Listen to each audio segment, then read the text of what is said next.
Welcome to Nothing Less Than Extraordinary, and an amazing podcast dedicated to ordinary people like you and I that have done extraordinary things in our life. I want this to be a human celebration of the human struggle in this journey called life through its up and down and twist and turn. May their life stories inspire you to reach your greatness and to reach your full potential. It is going to be a lot of fun, lighthearted, and raw in all its form. We will cover topics such as love, depression, divorce, parenting, woman in business, anxiety, addiction, self-love, forgiveness, and so many more. I am super thrilled and honored to have you here. My name is Rwandan. May you have a great listening. Well, welcome everybody. It's not Friday today, but it is Saturday, but my launch is always on every Friday. I have a fantastic guest with me today. I am so proud to reconnect back with her.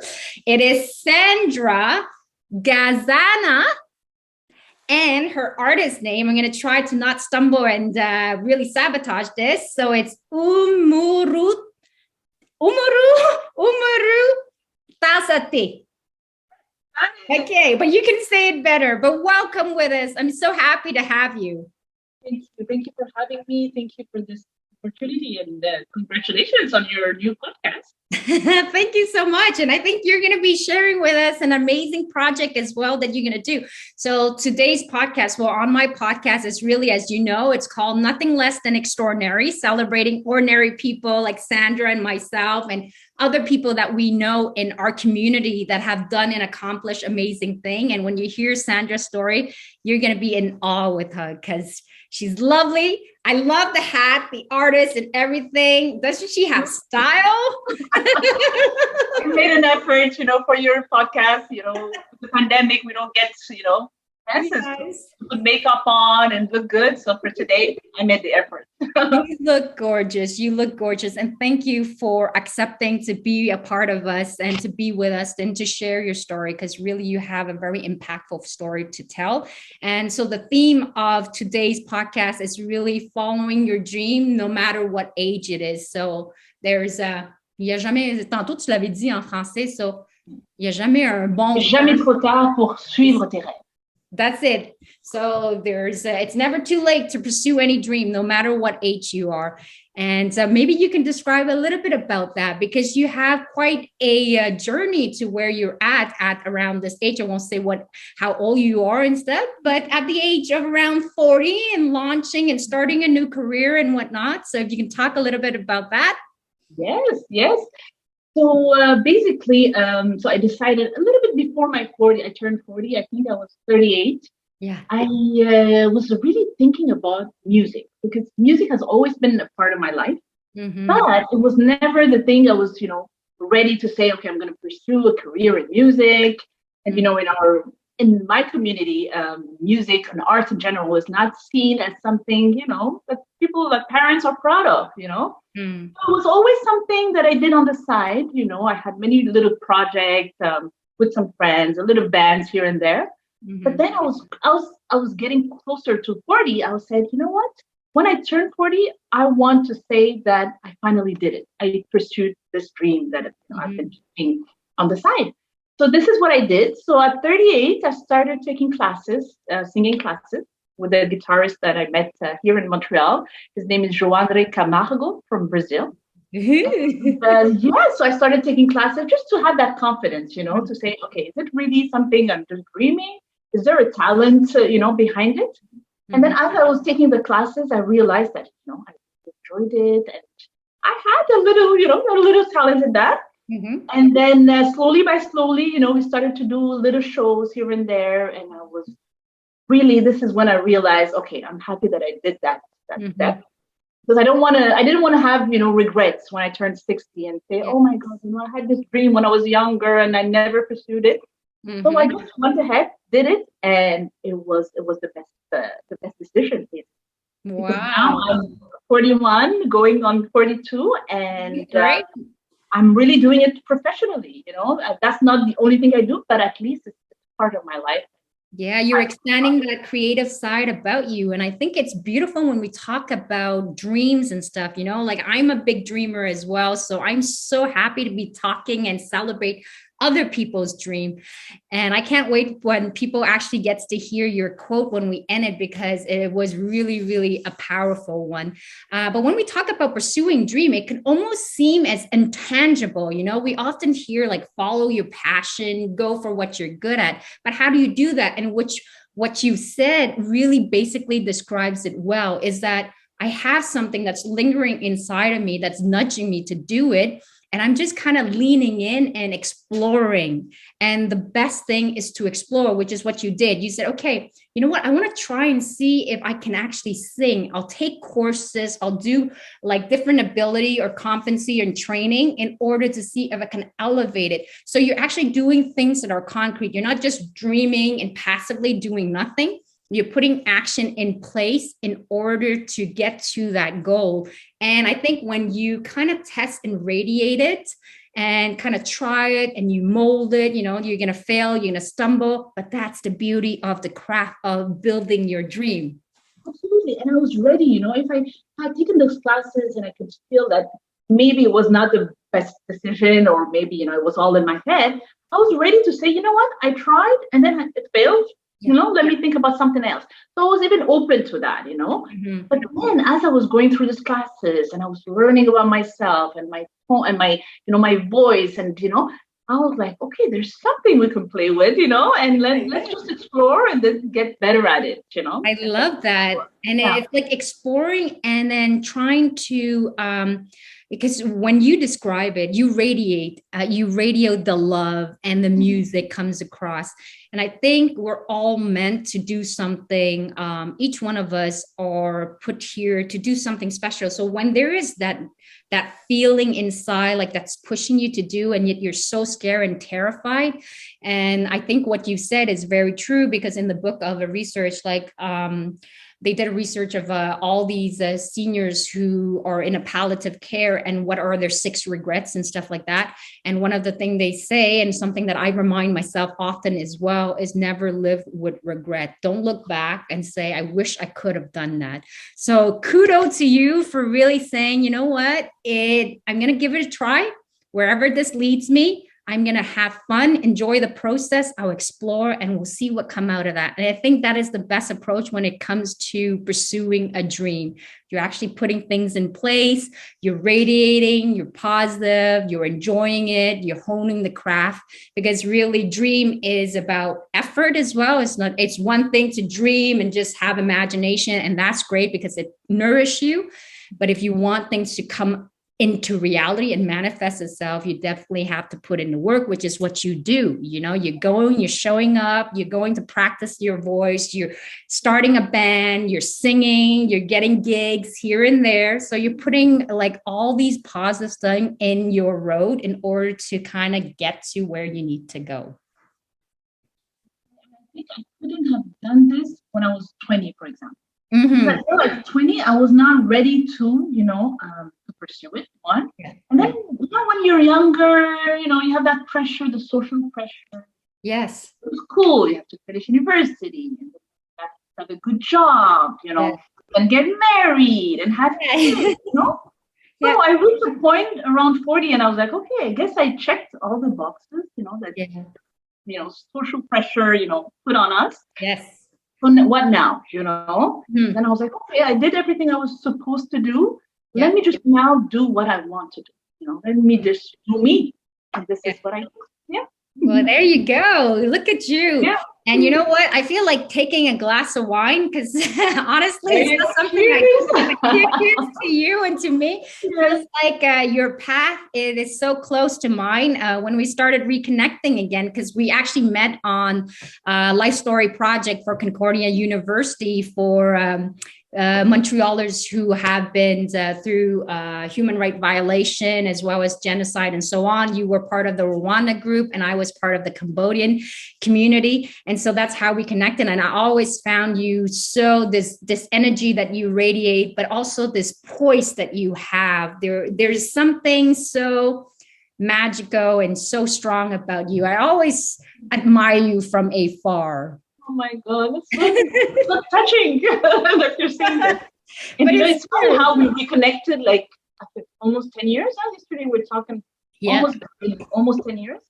But then, we reconnected right away. Like, it's like I've seen you yesterday, It's true. Time passed, but this project really, I don't know, there was a bond that was created around this project. Yeah. It's a very, very powerful bond. And Stephen High is an amazing person to be leading the project. I've learned a lot from him, his calmness and his ability to put all the different working group and yet still be respectful.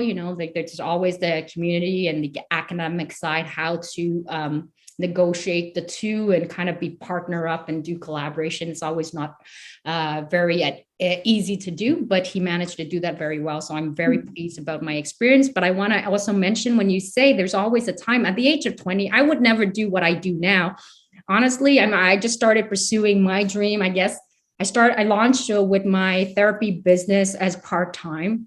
I think I did that about 3-4 years ago. And it always started with a dream as well. It's like, you know what? I don't want to fit in a box. I want to do therapy where I don't want to have, like, yes, I know the material from like academic wise, but I want to be able to push the box and really go and speak to the client from their level and try other method. I want to be able to do hypnosis. I want to be able to try other therapy around the world that might work and really get them out of the shell. So I said, and I'm not one for rules. Like, I think rule exists because it does help to bring some kind of structure. But at the same time, I always say rules are meant to be broken to a certain level. You got to mold and craft it to what works for you. I'm not promoting that people breaks rule, but I'm just saying that you got to do it in your own fashion, in your own style. Like what you're doing today, you're rocking it. There you go. Yes. I mean, whatever works for you, if you feel like you don't fit there, there's this structure that's built. If you don't fit there, well, create your own structure, with your own, parametres. Yeah. No, I totally feel you when you say that, you want to see what's out there. And, we don't have everything already, here, especially in North America. We can, learn from what's been done elsewhere, apply it, mix it with what's here, and, have our own formula. Yeah. I feel you right there. Yeah. And I think we all kind of have to go through at the age of 20. I think, it's part of the process. And when you talk about social pressure, there is a lot of social pressure. I think a lot for women, but there's also for men as well. There's things that we have to do. We need to be able to finish school, get a certain degree, work for a good company. Like it's the traditional way of seeing things. So we all have to fall into that mold a little bit in order to find our own, right? So at the age of 20 to the age of 40, and then you have like kind of like a midlife crisis going like, what do I really want out of life? And I think you and I, that's where we connect. We both returned back to our energy, to our country. You went back to Rwanda. I went back to Cambodia to reconnect with who I am, what I'm all about. I think it's always important to remember where you come from. And even with my roots, it's not a coincidence that my artist name is my Rwandan name, actually. Umurutasaté, that you pronounce really well in the beginning. Thank you. My Rwandan name, and it's a name that I've had, that I was given when I was born, but I never used it. It's not even in my passport. It's nowhere. So when I was thinking about, okay, I need to find this artist name. I don't want to go by Sandra, Sandra Gasana, Sandra G, Sandra. But then I was like, okay, I think it's time, to use my name, my original Rwandan name. Yeah. And, have that connection with our roots and our, where we come from. I don't know who said, or there's a saying that said, when you don't know where you come from, you don't know where you're going. That's right. That's true. That's exactly it. It's part of us. It's there. Our heritage, but also we're Canadian, we have this connection with here. So how do we navigate that, the London side, the Canadian side? So it's it's a mix of all of that, you know. Yeah. And Sandra, you're like full of stuff. Like if you could give like 2 or 3 different things that you can suggest to your younger generation, like say the younger version of us, or younger girls or younger men who are just kind of like lost a little bit, not knowing like, what should I go to school? Do I take medicine because my parents or wants me to do it? And, you know, in the Asian culture, a lot of Asian pursue doctorate. I'd like to become a doctor, to become a dentist, or to become a lawyer because that's what's expected of them. And I don't think that's actually a bad thing. I mean, it gives you that push. But there comes a point when you got to start saying, I got to live for myself. And I think that is the cross line that we come to. And for me, it was during my divorce. That's when I realized, well, it started a little bit before the divorce. I was starting to prepare already. But I realized, you know what, I kind of forgot myself in the whole process. In the Asian culture, I always saw like the man is the one you put in the pedestal. You devote all your love, your energy to your husband and your children, because that's what makes you a good woman. Mm-hmm. And I did that for years, and I tried to attain this perfect wife, which is unattainable. I realized. And then I come to understand, well, there is me in this equation. And I was almost embarrassed to even say that I should exist or can exist, you know. But I work a lot on myself because I am in the field of psychology, and also I did a whole lot of therapy, individual therapy. I mean, it's not for everybody, you know, got to find what works for you. But for me, it speaks well, and it gives me a chance to reflect. And when I walk in nature, I think about my life. I think about where I'm at. I think what I want to do, but I don't put too much pressure, because that's another thing too. There's time to put pressure when you need to perform. There's always time for everything. So everything like on the high, and I know life, it's all of lots of up and down, but I've learned to make the best out of the situation. So coming back to that, if you have any advice for young people, what would that be? So many advice. I don't know where to start. But one thing is that not use or not follow other people's dreams. Mm-hmm. So not even you know, our parents want the best for us. Basically, yes, out of love, you know, that they want a stable job and have, you know, all these degrees, etc. Yeah. But I feel like we know what we want, you know, even when we're younger. Much younger. I don't want people to wait 40 to follow their dreams. You know, sometimes this is the path that we have to go through, but they can save time if they were able to pursue their dreams at 30 or 25, you know, because to hear that inside voice, you know, because you know what you're passionate about, you know what things that are really, you know, in connection with you, with your values, etc. Yeah. But sometimes we kind of, you know, put that voice aside because it doesn't fit with what the parents want, what the society wants, you know. Just be conscious that, you know, we all have a gift. Yeah. We were all born with a gift.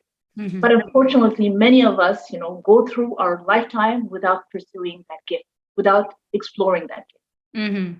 So to really be in connection with oneself, what is it that I really like? When I was younger, you know, I loved music when I was a kid. You know, music was always around us, but I feel like I needed time, you know, to realize that it was really a passion. You know? So not to waste too much time, to try to be, you know, to be in connection with our our uniqueness. All unique, you know. Nobody is similar to another person. Yeah, so just to use that uniqueness and make something out of it, and not be a hobby or something that's aside and you have this 9-to-5 job where you're bored. But your uniqueness can be your full-time job. Do you know what I mean? Yeah. I want them to be, to really to listen to that voice, that inside voice that tells you, why don't you try this? It may not be correct or perfect in the beginning, but if you feel like this is where you're the most, you know, passionate, épanoui, go for it, you know. Yeah. There's something there, you know. Yeah. And And that's the advice I also try to give my kids. Like, I'm thinking, how do I break this down in a way for my children so that they can actually benefit and maybe speed up the process, didn't have to take as long as I had to take. I mean, sometimes that's okay. And maybe you discover your passion only. Oh, you seem to have been frozen.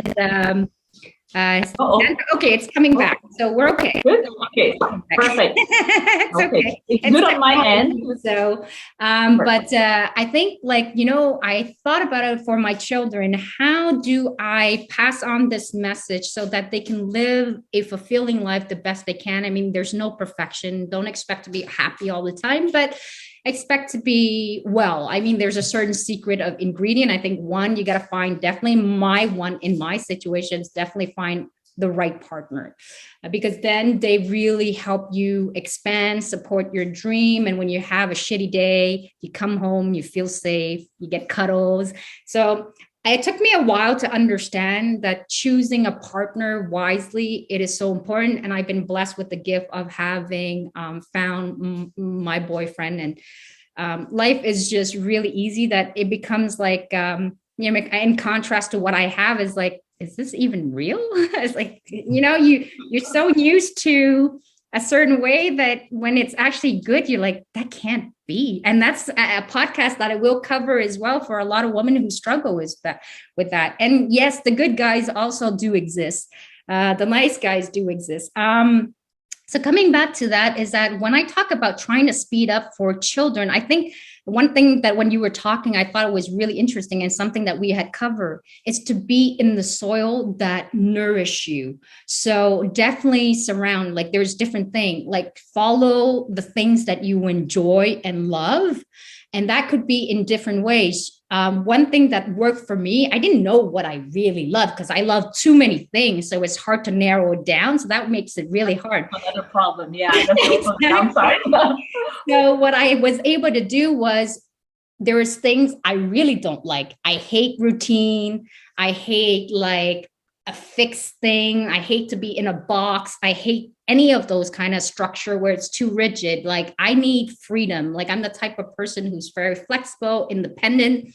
I got to go towards, and sometimes it's part of the journey. You don't put too much pressure on yourself. Just say, like, let's say right now in my career that I'm having, I'm looking at it. I'm like, where do I want to go next? And trust that what you're doing today is going to lead you to where you need to go.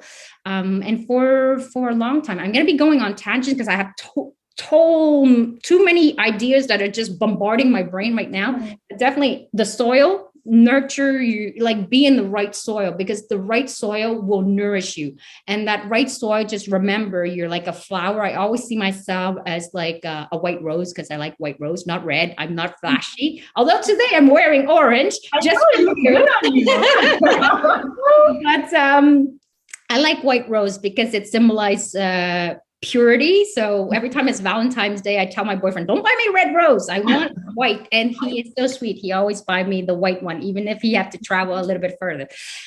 So be in your soil that nurture you. This means follow the things that you enjoy. And it doesn't have to be like a passion right away, but just something that you really like. Like me, I love playing soccer. I like playing volleyball, talking to other people, and surround yourself with good people. So that's also part of the soil. You got to go towards the creativity. So when you actually wanted to become a musician, you went to surround yourself around other musician, other mentor, get a mentor, like see what it is, come see, talk to Sandra, she'll show you the path. And then you get to skip the part because you're actually around somebody who's done it before. So you get to skip a few chapters and speed up the process. So it's really about the soil, who you surround yourself with, what do you nourish yourself with, what are you feeding your brain, what are you putting in practice? There's so many things. I can't cover it all, but definitely I would say that. You're so right. When you say about surrounding yourself, this is funny because during the pandemic, we were disconnected, with everybody basically for a couple of months, and then it opened up and then we closed again. But during this pandemic, it was a good time to kind of, assess also friendships. Yes. People surrounded. And I know that during this pandemic, there are a lot of people that I not intentionally cut up, from my life. But because of the pandemic, we were not as close. We couldn't see each other, etc. But then one thing I told myself is, okay, once we come out of it, there are some people that I'm not going to be, as close as like before because of their energy, you know. So I wanted to come out of this and be surrounded with people that have the same mindset, the same positive energy, the same, and this is, I think, that makes a lot of difference. Oh, yes. Because, sometimes you have long-time friends, but even though it's been like 20 years of friendship, you still have, they're not always happy for you, or they're not, you're not in the same vibe. Yes. So I'm using this pandemic time to kind of, faire le ménage un peu of your friendships. So that when you come out, you just surround yourself with people with this positive energy. I'm such a positive person. Yeah. And sometimes when I'm surrounded with negativity, it affects me. It affects my mood. It affects, so I'm like, why do I waste time? So the pandemic was a really good time to reassess friendship, reassess, connections that we have with people, and really, put some people aside and welcome some new friendships. That's it. There were so many people that I met during the pandemic, many of them online, via Zoom, etc., that I consider closer to me than some old friends. So it's really a time to reassess and see who are going to be cheering for you, and who have the same mindset, so that you're all going in the same direction. Absolutely. And we're going to talk on that too, because you have an amazing project that's coming up with this pandemic that was actually started creating. And I want to hear all about it. I'm super excited for you. But to come back to your point, definitely, I always see it when I actually play sport. Like I'm like a team sport. Like I didn't know that about you. I'm learning this about you. I love it. So volleyball and what's that? Volleyball and soccer, and I love hockey, but I can't skate. But in another lifetime, maybe. I wanted to make my kid want to become a hockey player, but I tried pushing him. Nobody wants to go, so I'm like, my dream of having a hockey player in my family, though, down the drain. I guess another time. But all that just to say that when you are actually in this, surround yourself with the like-minded people, it does something to you. It takes you to another level. I always find when I'm actually with a team of a competitor, I never surround myself by, like, some people like to be around those who are less than them, so it makes them feel better about themselves. Me, I always push myself to be around better and smarter people and like big heart people. Like I connect with people with the heart first, but always better and smarter than me, because I know that in some form they'll rub off something with me or see things differently. So I definitely do that. And like-minded people really push you because they just keep nourishing the dream. You already have it lingering. It's just they're kind of being sown inside in the land, like tu semes dans le grain, là, les grains sont semés. So eventually it starts sprouting. So if you surround yourself with that, they pop everywhere. So I'm so happy to be around like-minded people like yourself. And I want you to be able to talk about your project as well, that with the pandemic and, what's coming up. So started recording and everything, but you might want to repeat that a little bit, Sandra, because it cuts up a little bit. Okay. Yeah, don't worry. Perfect. I'm going to come closer. Yeah. So during the pandemic, because we're stuck at home, no school, so we're stuck with the kids and all that. Mm-hmm. So some of our neighbors also have kids a similar age, Yeah. So when the pandemic started, it was in March. It was a bit cold. Mm-hmm. So come April, May, we're starting coming outside, in the ruelle. I don't know how you say ruelle in English. Is it back alley? The back alley. Yeah, that's right. There you go. Back alley. So we started coming out in the back alley. The kids were starting to play, and the parents as well. We started connecting a little bit because we're all outside and nothing to do, So slowly, the summer 2020, we were outside all the time. Mm-hmm. This is basically the only place we could go outside. Yeah. And this created really a connection with the whole, with part of the street. Yeah, the neighborhood. And I realized before the pandemic, we knew each other. We would say, hi from time to time, but we didn't know each other like really well. Yeah. So for the past 2 years, we created this small community in the back alley. We basically spent all the weekends there, all the birthdays of all the kids. The whole neighborhood is there. So I sing. So sometimes I sing in the back alley.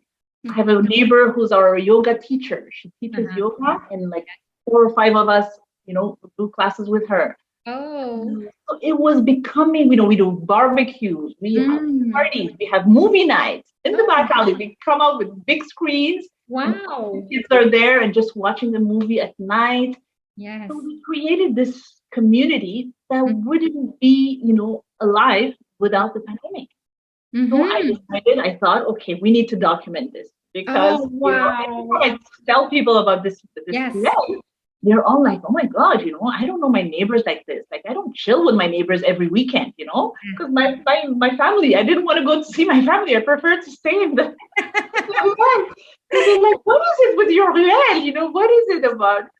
So now we want to, so I want to do a podcast. Nice. It's interview every member, every parent, just ask them, how did the ruelle impact them? How did they live the pandemic through this connection? And just, to have their impression on this experience.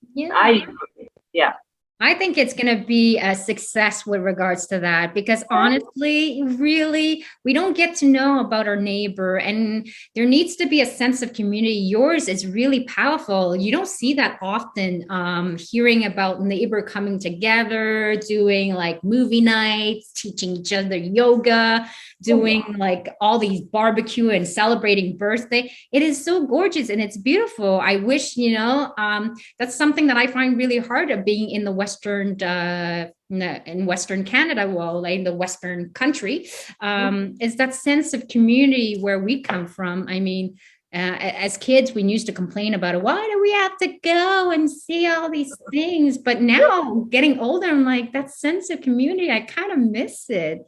So I'm happy that you're launching something and documenting it. It's going to be fascinating for sure.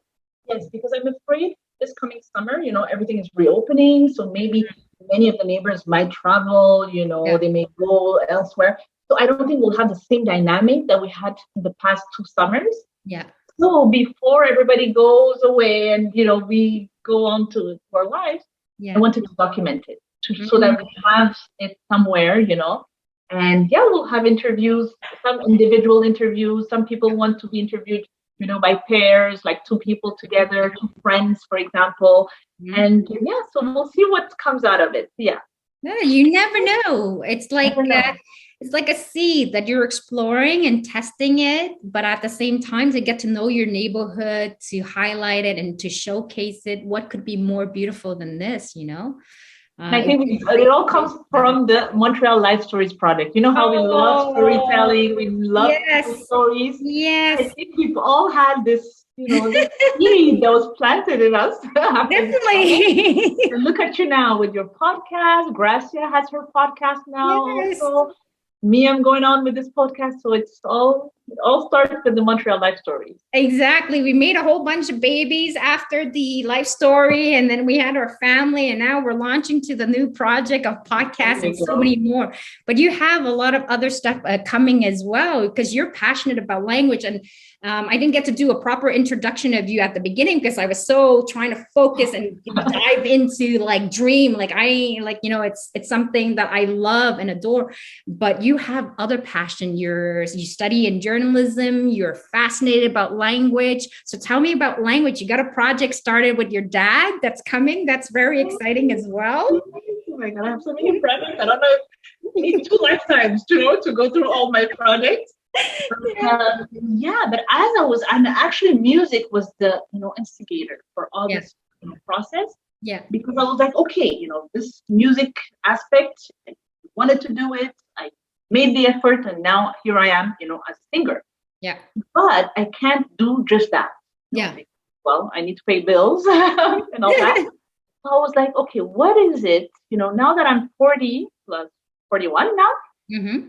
What are the things that I did, from the age of 20 until now that I was really passionate about? Mm-hmm. It Mm-hmm. always came back to teaching because I used to teach English, French first and then later English. Mm-hmm. So teaching has always been something I did naturally, Mm-hmm. But I did it for a few years. And then I stopped. And then I started the Montreal Life Stories project. Mm-hmm. And then, I worked in the nonprofit sector for many years. Mm-hmm. But then I was at a phase where I was reassessing. Okay, so I love to teach, so I can add this singing and teaching. Mm-hmm. And the other thing also where I felt really comfortable and I felt like it was my zone of genius, we call it the famous zone of genius, was moderating, animatrice, panels, conferences, etc. Yeah. Because I have a background in journalism, but I never used my journalism. Well, sometimes I say with the Life Stories project, with interviewing, oral history interviews, there's also interviewing, in it. But I didn't use my journalism, skills before. I'm like, okay, so what if I sing, I teach, and I do the moderation? Like, I can package it all together and have my own business. Offering my services. And this is what I did at the beginning of the year. I came back from Rwanda, from my trip to Rwanda. You mentioned it earlier. And then I quit my job, my 9-to-5 job at the Canadian Council for Refugees, where I was for the past 3 years, almost 4 years. It's a great organization as well. Yes. Oh my God, I had a lot of fun there, but I felt like it was time for me to go. And pursue my second, my second life. and so this is what I'm doing now. So I teach public servants. In Ottawa online. I give French classes. And then I have gigs, moderation gigs. I'm part of a festival that is coming up next week called the Festival Afro-Urbain. I'm moderating 2 panels there for this festival. Nice. Go.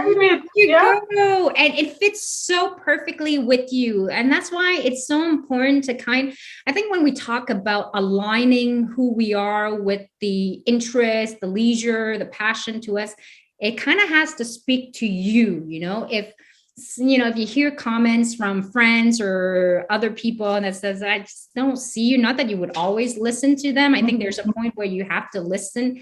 And then you got to go with your own guts as well, but definitely when it is well aligned, because honestly, I don't see you doing nothing other than that, like teaching language, doing music, being a panelist, and you're a great storyteller as well. So kudos to you for daring to do all of those things. And I want to come back to about dream as well, is it doesn't have to be one single thing. This is something that people mistaken for. They think like, oh, well, I got to find what my passion is. Like, I don't know what it is. And you think out of the blue, one day it's just going to lightning hit you and go, boom, boom. I know what I'm going to do now. It doesn't really kind of work that way. I mean, some lucky people might get that. But for the majority of us, following our dream is really just trying. And I like the expression as well. Oh my God, memories, bad memories, it's coming. But I think who invented the light bulb? Edison? I think it was Edison. So he says 1% is like luck of genius, where you come up with a great idea, and 99% is perspiration. I might be quoting it's all wrong, but it's something along that line, which really is something I have to tell myself often, is that you might have a great idea. I might have a good idea about this podcast celebrating ordinary people, but it takes work, people. So and luckily for me, it is something I enjoy. I find it like therapeutic. I find it fascinating. It aligns well with my personality. I remember being a waitress and just being in awe when people my client tell me their story, where they come from. And I get to do this on my podcast. I'm like, it's perfect. So definitely your dream is not just one single passion. It could be a whole bunch of different things. You just got to explore them all. And then you'll figure by that time what really speaks more to you and what really works for you. But don't ever think it's always one thing. It's going to follow you through the rest of your life. You start and then it changes, it evolves. It takes many different shapes, different form, dare to try them and have the courage. So in my life, I practice courage a lot. I do. I remind myself all the time that when something is scary, that is the thing I must do. So launching this podcast or wanting to write my book, which I'll eventually do a launch of my book at the end of the year, it is scary because you never want to fail. You don't want to disappoint people and you put all this pressure on yourself. But I give myself the permission to fail, which is not always easy, but definitely try it out and then test it and just put it out in the universe and just radiate with that energy. So when I do podcasts, I think about how amazing I get to meet interesting and fascinating people and celebrating them and their dream, because I'm a girl of dream. If I died, at least I want to know I celebrate and actually embrace and help people like push and launch them into their dream, because that's going to make a better world for my children, for myself, and for other people around the world. So that's my contribution. So getting back to that about dream, I always go into tangents, but don't think that you have one single idea. Whatever, how many idea comes to you, give it a try, have the courage to try it out and see, and just be in the gratitude moment of getting the opportunity to even get to do it, because we are very fortunate to be in this country, to be able to exercise those rights. Because if I look back when I go to Cambodia, as much as I have dream and intelligence, I would never have this type of opportunity. I'll probably be still sewing, working in some kind of factory, picking up garbage and metals to try to, just put food on the table. That's what dawned to me when I actually went back to Cambodia, to see family working so hard, the whole entire family, even young children that were 5-6 years old helping out. It could be me. I would still be there. But because I'm here in Canada, I have so much opportunity. So don't waste your time. Like, I'm not saying don't be silly, go be silly, be a kid, live the life that you need to live, but don't delay it, because life goes by really fast. So coming back to that, I want to be able to mention, I am so proud of you, because you are an amazing woman. Really, and you have 2 lovely boys as well. If you want to tell their age, their name. Ismail is 7 years old. Mm-hmm. Nathaniel is 5 years old. Mm-hmm. Yeah. So if you were like, what would you tell your wonderful and beautiful kid? And I'm sure they have the creativity and the big heart that you have as well. If you were to be able to pass on any kind of lesson, what would that be? Because that same lesson will be for my children, for other people's children. What would you say that? You see, so I'm trying to not put the pressure on them, of becoming, doctors and lawyers and all that. But, as they're growing, I'm seeing some skills. For example, I know, one of them likes soccer, the other one likes basketball. Mm-hmm. Mm-hmm. But, I don't have a hard time saying, maybe you can be a soccer player. Mm-hmm. And mom would be really happy. It's not like a sous-emploi or, a job that is not. If that's what you like, right now I see that you're passionate about soccer. Who knows? Maybe you're going to be a soccer player and mom's going to be there at all your games, cheering for you. And my second son is more artistic. I know he likes to dance, he likes music. And I'm like, who knows? Maybe you're going to be in mom's band one day. We're going to go on tour together. And dream big with them. And I share what's happening to me as well. That is so panel that I last time I came back from the panel, I was moderating. So I told them about it. What? Mom today, she was there. She had many people with amazing stories, and mom was just there, doing animation. So I was trying to explain to them what is animation and da-da-da. And then when I have a show, a concert, I come back and I say, oh my God, guys, it was the best show ever, so that they see me happy, they see me doing fun things, and and I'm sure, when they're going to be older, they're going to remember, mom was so passionate about this, whatever she was doing, was always doing different things. This I remember, but, I want to pass on this passion, this, fun things that I'm doing, so that they can try to find their own also passion, things that they're enjoying. But I don't want to put pressure on them. You need to, perform, in the performance, Yeah. So grades, I'm strict on grades as well. I want them to be, smart, cool, and good, and do good things. But in career-wise, I'm really it's open. For now, I'm trying to see whatever, I'm really analyzing them, to see what they like, what they don't like, etc., and trying to have an idea of what they might be, when they're older, but not to limit them and put too much pressure. Yeah, I think those are very good advice. I mean, I never always know what is the best way to parent, because being a parent is very difficult in itself, and I'm trying to do the best that I can for sure. But the one thing that really helps to guide me in life, in my own professional life, in my own personal life, and with the children as well, is I always have one quote or one saying, which we'll get into that. But one that I always follow by, and the one with the kid, is always, I promise myself, I made a promise that whenever they have dreams or desire something, to be a supporter of those dreams, no matter how silly I think it is, no matter how I don't see myself doing it, why that would pique their interest. I just keep it to myself.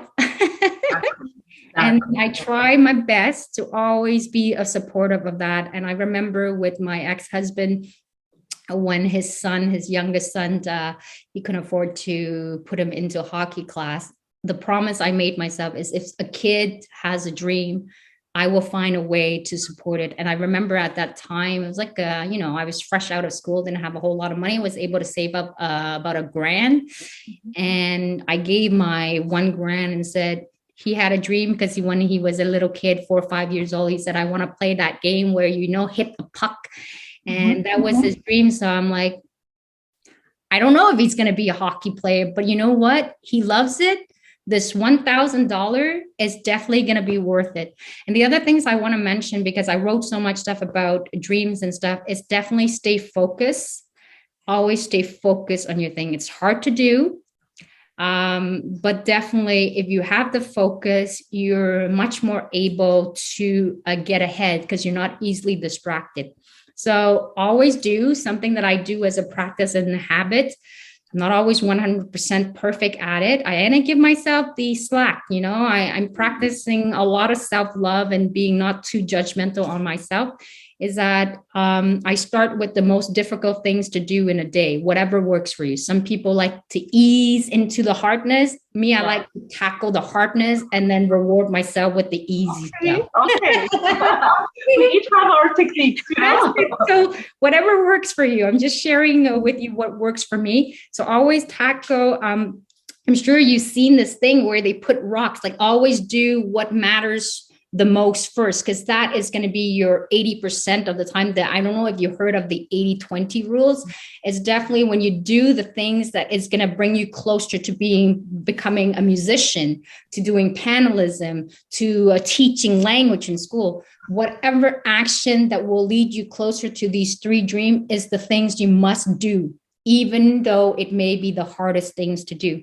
So for me, when I'm doing podcasts, like finding guests and stuff, I tell myself, and I don't put too much pressure. Like I already have, like I told you before, I already have a whole bunch of guests ahead of time. And so my boyfriend's like, whoa, when you produce, you produce. There you go. When you're in it like full 100%. That's it. But you got to work with your strength. My strength is I'm very proactive. Like I connect with anybody, everybody, and I swing it. It's fast. I can adapt to any kind of environment. I love it. I love adapting to environment. Are you Sagittarius? I am Aquarius. Aquarius. Okay. Yeah. I thought it was Sagittarius. I was like, oh my God. There's similarity. Both very action oriented too, right? But so when you can stay focused, definitely stay focused on whatever your goal is. Don't put too much pressure. Sometime you can slack off a bit. Other time you got to catch back up. Just know within the month or the objective that you have, okay, maybe I didn't work that hard this week. but next week I'll definitely have to catch up. So it kind of gauges you. So you're always in the right direction. And the second thing that I would say is when you commit yourself to something, and scientifically it's proven as well in your cell and in your DNA, when you say you're going to do something and you don't do what you say, over time, your body, your brain, your subconscious register that whatever you're going to say, it's bullshit, you know? And like, she's not going to do it. Like, and it doesn't like anything that is difficult. So we'll always try to get you out from doing something that's difficult, that is going to be a big payoff. So what I trained myself to do as a kid, I mean, and thank you to my dad, and thank you to all the Asian movie that I watch with the hard hero having to always do the difficult tasks, is that I never give myself the permission to get out of a difficult task. I must accomplish it. And I always tell myself, don't see it too big like a mountain, because then you don't want to tackle it. You become paralyzed. So I tell myself, how do I get there? By always being nice with myself. And it's like, let's just explore. You know, maybe I won't reach to the mountain, but right now where I'm at the very bottom of the step. I'm just going to focus like a blind person who can see only a little bit. I'm sorry if I'm quoting it properly, and it's not to insult blind people, but I find this is, sorry, like it's the brain of an Aquarius that talks, you know, like, so whatever you can see, the next step that you can see is all you need to focus on. Don't focus on the end goal. Focus on right now. What's my next step, until the next step, and then the next step. So I always tell myself, okay, if I can only achieve this much, and then I achieve it, I'm like, oh my God, then you gain confidence. And that's what they say about following your passion. The more you do the work, the more you become ignited and stimulated by it, the more you have the energy to keep going. And sometimes, so commitment, stick to your commitment. I mean, sometimes we break it. I break my own commitment. But the one rule that I live by is I don't break commitment. Like if I say something, I stick to my word. It is, may take a little bit longer to get there, but it's going to get there. Exactly.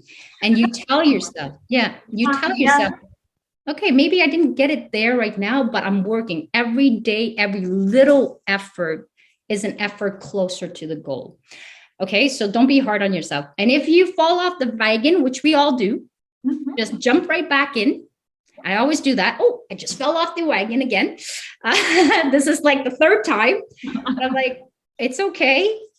As long as I jump back in, I'll get to my goal. Now I'm kind of stretching it out, but this is important. So stick to your commitment. Your subconscious will know. If you send it to your subconscious and you're focused on that, it will manifest and do so many amazing things. You're going to see sign. You're going to meet amazing people. It's going to open doors. You're like, how did this actually become so easy? So stay in that energy. And I always say, stay in that nice vibration. And then don't have any expectations. Say, I'm, you know, and I'm going to let you end with a quote, because I have a comment to say about your quote that is so poignant, which is something I live by. So I said something about commitment. And also I want to say, here I am rambling on, but I think it's important because I'm passionate about dream. But the last thing I would say is that, so I said, oh, you know, sometimes when you're on your path to dreams, there's hard road right ahead, because it can't always be smooth sailing. You got to expect the hard road to come. Like lovey-dovey, like everything. No. Yeah. It bumps, some bumps, but it's how you, but if you know the end goal, if you know what you're fighting for, it's worth it. It's worth going through those, ups and downs. You know that's going to be a result. That's it. And when it's something that is drawn in the heart, the drive, it's even more easier. So I always say certain job for certain people, it's more difficult, but for you, it isn't a chore. So because it's a passion for you, yes, it is difficult, but you're able to carry on. So in the hard moment, when you hit your down, or when you don't get a whole lot of likes, or your product is not producing what it has to produce, expect that, because it happens to all the best of us, even the most successful people, is that when you commit to that thing, is when you hit those down moments, keep going. That's all I would leave people Yes. with. Keep going, keep trying. I commit myself to, like with this podcast, to carry it through for 1 year, see where that will lead me. And no matter what happened in the process, there may be ups and downs, less likes and whatnot. I'm just going to keep going because this is a promise I made to myself. I'm going to reach to the 1 year. By then, I'll reassess what I want to do from there on. Many things can happen during that year. And like I Exactly. said, you're nourished, you're encouraged, and inspired by the stories that you're hearing. Mm-hmm. So, after hearing those inspiring stories for 1 year, can you imagine all the inspiration that you can get after a year Yeah, of doing this? And it can never be something that you would regret. You know what that's I it. mean? That's Because it. it's aligned. It's now the timing is right. You're doing for a specific reason. Mm-hmm. And yeah, so if in 1 year you decide maybe to go in another route, but this experience would have served you somehow. You know what I mean? Will prepare you for the Yes, next round. exactly. Yeah. Yeah. See it as a Nothing is preparation. wasted. Nothing is, it's Yeah. lost. Yeah. See it as a preparation. Something you said that was so good. And I was like, oh, my brain just fire off different missile. But like I said, since giving out birth to kids, the brain cell is just memory. Mommy brains. We have mommy brains. Mommy brain just flies all over the place.